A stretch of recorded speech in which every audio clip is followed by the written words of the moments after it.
Hello everyone, welcome to my YouTube channel. तो last class में मैंने आपको फर्स्ट फ्लाइट का third chapter two stories about flying का फर्स्ट पार्ट एक्सप्लेन किया था। That was his first flight. Now I am going to explain you the second part of it, that is the black aeroplane written by Frederick Forsyth. Okay, let's start with the chapter. The black aeroplane. The moon was coming up in the east behind me. मेरे पीछे से moon east से मतलब it was the time to rise moon.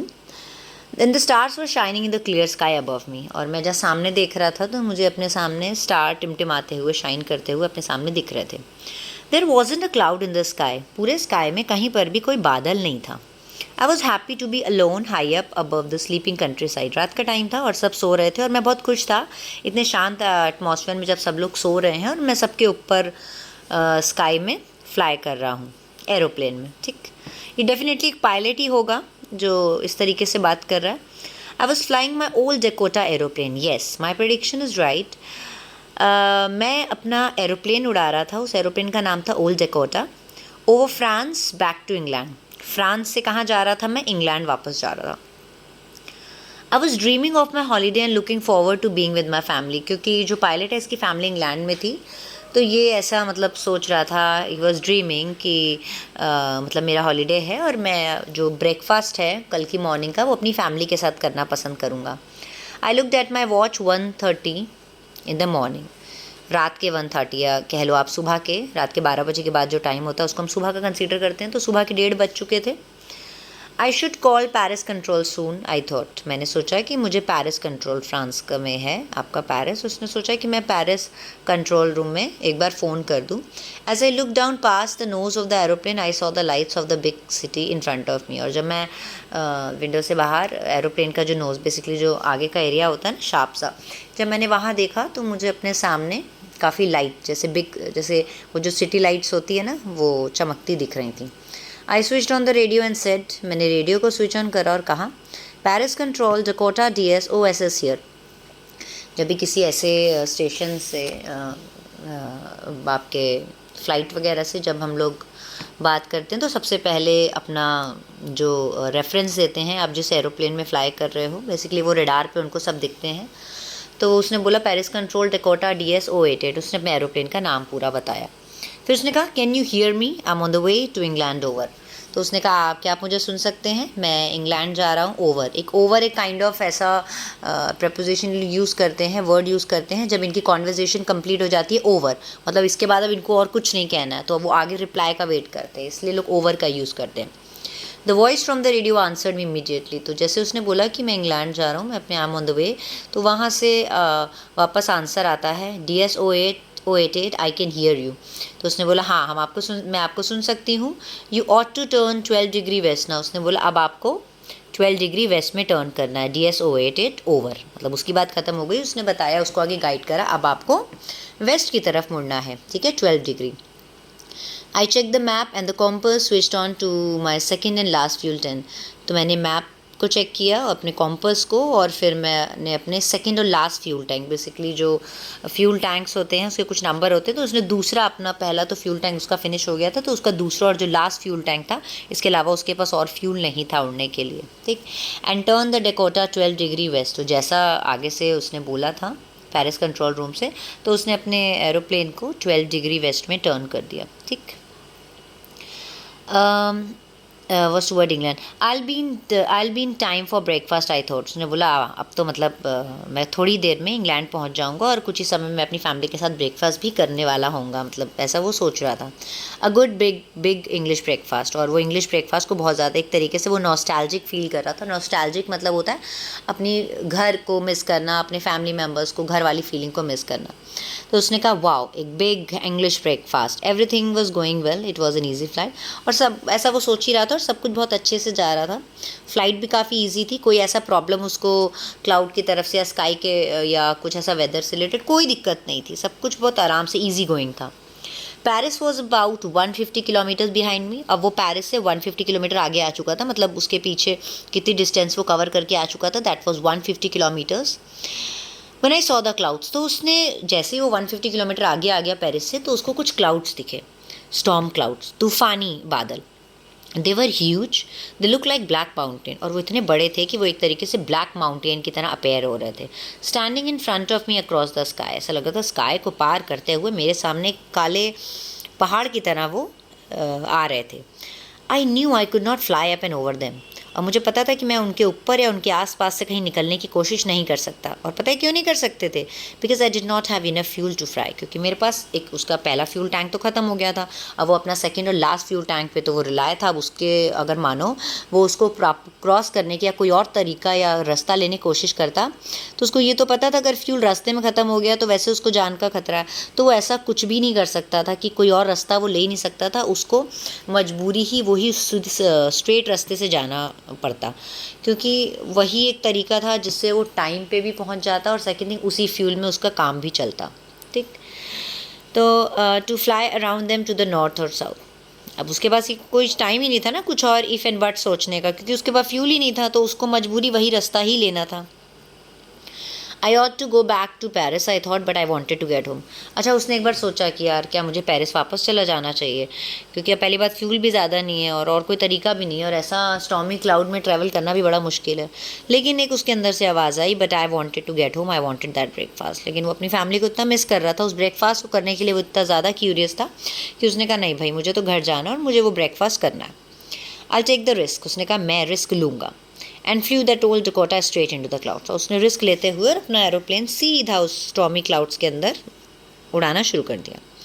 Inside the clouds everything was suddenly black, और जैसे वो clouds के अंदर गया सब कुछ अचानक से ब्लैक हो गया उसकी आंखों के सामने।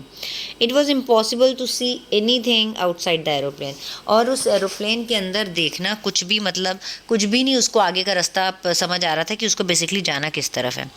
The old aeroplane jumped and twisted in the air, और इतना ज़्यादा तूफान था, इतनी तेज़ हवा की वजह से जो एरोप्लेन था वो ट्विस्ट हुआ, टर्न हुआ, बेसिकली गोल गोल भी घूमा, और वहाँ जंप भी कराया, बहुत सारे हर्डल्स उसने क्रॉस करे।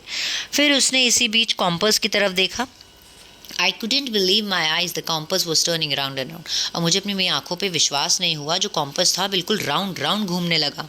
इट वॉज डेड, वो मर चुका था, मतलब बेसिकली कॉम्पस काम करना बंद कर दिया था, और इट वुडेंट वर्क, अब वो काम भी नहीं करेगा जिस तरीके से वो डेड हुआ था, तो उस पर काम कर, मतलब उसको सही करना की कोशिश करना बेकार था, क्योंकि पूरी तरीके से डिसबैलेंस हो गया था। The other instruments were suddenly dead too, और बाकी के इंस्ट्रूमेंट भी काम करना बंद कर दिया था। तो आई ट्राइड द रेडियो, फिर उसने रेडियो ट्राई करा, Paris control can you hear me, but radio भी कब काम करता, अगर वो सही होता वो भी ख़राब हो गया था, तो वहाँ से कोई आवाज़ ही नहीं आई। The radio was dead too, radio भी पूरी तरीके से ख़राब हो चुका था। अब ना तो मेरे पास रेडियो था, ना कॉम्पस था, और ना ही मुझे कुछ दिख रहा था। I was lost in the storm, मैं स्टॉर्म्स में पूरी तरीके से खो चुका था। Then in the black clouds quite near me, तो उन काले बादलों के बीच में मुझे कुछ दिखा। आई सॉ अनदर एरोप्लेन, मुझे वहाँ पर एक दूसरा एरोप्लेन दिखता है। It had no lights on its wing, और जनरली आपने देखा ना एरोप्लेन के विंग्स के साइड में, आप रात को कभी कोई एरोप्लेन उड़ते देखो तो आपको हल्की हल्की सी लाइट दिखती है, तो जनरली विंग्स में लाइट होती है, बट जो एरोप्लेन मेरे सामने था उसके विंग्स में कोई लाइट नहीं थी। ठीक, I could just see it flying next to me through the storm, और मैं उसको अपने बगल में फ्लाई करते देख सकता था। और I could see the pilot face, तो पायलट का फेस भी मुझे दिख रहा था जो कि मेरी तरफ मुड़ा, तो मुझे खुशी हुई दूसरे पर्सन को ऐसे, मतलब ऐसी बुरी सिचुएशन था, तो वो एक होता है ना एक से भले दो, तो उसको थोड़ा सा फील हुआ, अच्छा फील हुआ कि चलो कोई और बंदा भी है यहाँ। ही lifted one hand and wave, तो जो दूसरे ब्लैक एरोप्लेन का जो पायलट था उसने अपना हाथ निकाला और मेरी तरफ दिखाया, और उसने मुझसे कहा follow me, he was saying follow me, तो मुझे क्या बोल रहा था, मुझे फॉलो करो, मुझे फॉलो करो। He knew that I am lost, और शायद उसको पता चल गया था कि मैं लॉस्ट हो गया, मैं खो गया हूँ इन बादलों में, तो शायद वो मेरी मदद करने की कोशिश कर रहा था। He turned his aeroplane slowly to the north in front of my Dakota, तो उसने अपने एरोप्लेन को नॉर्थ की तरफ टर्न करा, मेरे जो डकोटा एरोप्लेन था उसके सामने से, so that it would be easier for me to follow him. North आप जानते हैं बिल्कुल स्ट्रेट सामने के डायरेक्शन को बोलते हैं, तो उसने वहाँ टर्न करा ताकि मैं उसको पीछे, मतलब उसके पीछे जाना मेरे लिए आसान हो जाए। I was happy to go behind the strange aeroplane like an obedient child, एक ओबीडियंट चाइल्ड की तरह। ओबीडियंट चाइल्ड क्या होता है, जो हर किसी की सब बात मानता है, आज्ञाकारी बच्चा। तो मुझे बड़ा अच्छा लग रहा था कि मैं एक ओबीडियंट चाइल्ड की तरह, जैसे जैसे वो मुझे इंस्ट्रक्ट कर रहा है मैं वैसे वैसे कर रहा हूँ। ठीक, after half an hour the strange black aeroplane was still there in front of me. करीब आधे घंटे तक वो ब्लैक एरोप्लेन मेरी हेल्प करता रहा और मैं क्लाउड्स में मतलब मुझे रास्ता दिखाता रहा।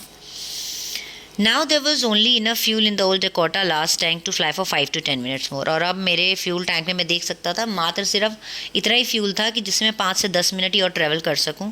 आई was starting to feel frightened now. अब मुझे डर लगना स्टार्ट हुआ, क्योंकि अगर फ्यूल बीच में ख़त्म हो गया तो वैसे ही मेरे बचने के कोई चांसेस नहीं हैं, ठीक। But then he started to go down and I followed through the storm. फिर धीरे धीरे मैंने देखा कि जो मेरे सामने वाला एरोप्लेन है वो नीचे की तरफ जाने लगा, तो मैंने भी अपनी डायरेक्शन उसी की तरफ करी और मैं भी धीरे धीरे नीचे की तरफ जाने लगा। Suddenly I came out of the clouds. और अचानक मैं उन बादलों के बीच से बाहर आ गया and saw two long straight line of light in front of me. और मैंने अपने सामने एक सीधी 2 कतारें बनी हुई देखी। It was a runway. You know what is a runway? जहाँ पे एयरपोर्ट जो एरोप्लेन जो होते हैं लैंड करते हैं, ठीक है। तो एन एयरपोर्ट बेसिकली वो रनवे किसका था? एक एयरपोर्ट का था। I was safe. कहता अरे मैं सेफ़ हूँ। I turn to look to my friend in the black aeroplane. मैं भाई अब वो जिसकी मदद से वो बाहर आया बहुत क्यूरियस था कि वो उसको हेल्प के लिए थैंक्स बोले, तो वो टर्न हुआ जब पीछे देखने के लिए, तो उसने देखा पूरा आसमान खाली है, वहाँ कोई नहीं है। देयर वाज नथिंग देयर, वहाँ कुछ भी नहीं है। तो the black aeroplane was gone and I could not see it anywhere. वो ब्लैक एरोप्लेन पता नहीं कहाँ चला गया और मैं उसको नहीं देख पाया। I landed and was not sorry to walk away from the old Dakota near the control tower. मैं नीचे लैंड करा and was not sorry to walk away from the old Dakota. और मुझे बिल्कुल पछतावा नहीं हुआ वहाँ से निकल के जाने का। पछतावा तो तब होता ना जब मेरे साथ कोई मिस हैपनिंग होती, तो मतलब I was happy to be safe, ठीक है। तो away from the old Dakota I went and asked the women in the control centre. तो कंट्रोल सेंटर में जो लेडी बैठी हुई थी मैं उसके पास गया और मैंने उससे पूछा कि where I was and who the other pilot was. ने बोला कि मैं इस समय कहाँ हूँ और वो बताइए वो पायलट कौन था दूसरे प्लेन में।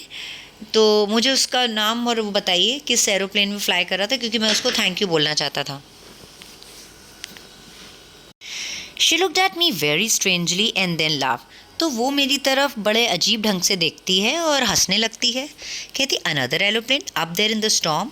उसने बोला दूसरा एरोप्लेन, वो भी ऐसे तूफ़ानी बादलों में।